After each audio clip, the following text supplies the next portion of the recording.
Knock, knock. Who's there? Your nightmare.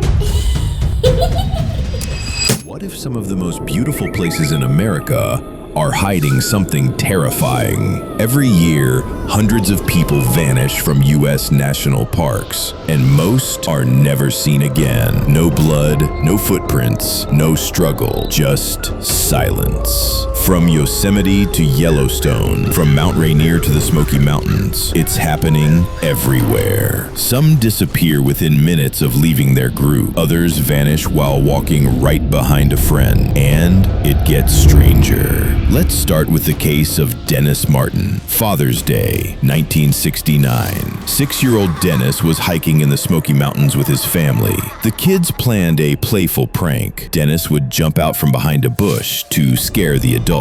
But when it was time to jump out, Dennis was gone. He never came back. Search teams covered 56 square miles, 1,400 people, FBI, park rangers, even the U.S. Army's Green Berets, and yet no bones, no clothes, no footprints, just nothing. Then a hiker came forward. He said he heard a scream, then saw something not human, running through the forest.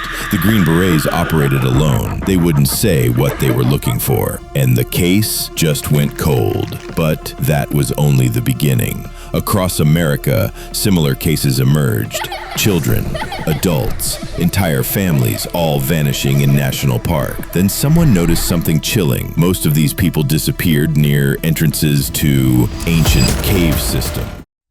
Knock, knock. Who's there?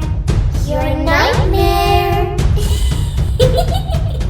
The U.S. has one of the world's largest underground cave networks, and many areas remain unexplored. Even stranger, the National Park Service doesn't track missing persons, not officially. When journalist David Paulides asked why, they said, "We don't collect that data." But Paulides didn't stop digging. He found people disappearing on the same day, in different states, with the same birthday. He uncovered clusters of vanishings, all matching strange conditions. No scent trail, no animal predation, no natural explanation. GPS trackers went dark in the same zones. Radios cut out completely. Compasses spun in circles. And search dogs, they refused to go any further, almost like something was warning them away. One ranger, who later quit, told his story.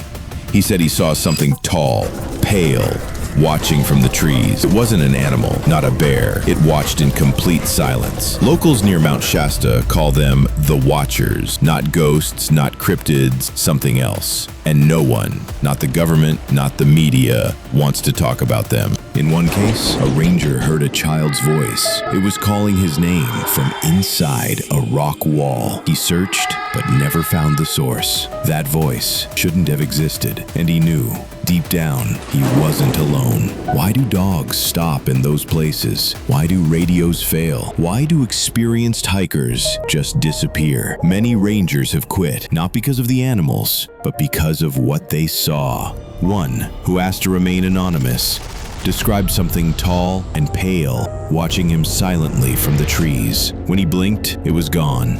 Locals call them the Watchers. Not spirits, not animals, something else. Something that watches, that waits. Some people do return, but they never come back the same. One child vanished for 3 days. When they found him, his clothes were dry. No scratches, no memory. When asked where he'd been, he just said, "They told me not to move." Who were they? He wouldn't answer. He just stared into the trees. Indigenous tribes have their own warnings. Never sleep near tree circles, they say. Don't walk the forest in fog. Avoid the stones marked by claw. These are not myths, they're instructions. Because they've seen what happens, what lives beneath, what waits for the lost. But what if it isn't supernatural? What if something human is behind it? Some believe there are underground facilities beneath the parks, hidden, unreachable, and protected by silence. Some of these missing people may have stumbled on something they weren't supposed to see and were never allowed to leave. So next time you visit a U.S. national park, stick to the trail, don't go alone, and if you hear your name whispered softly from the woods behind you, don't turn around, don't answer, just walk and never stop walking.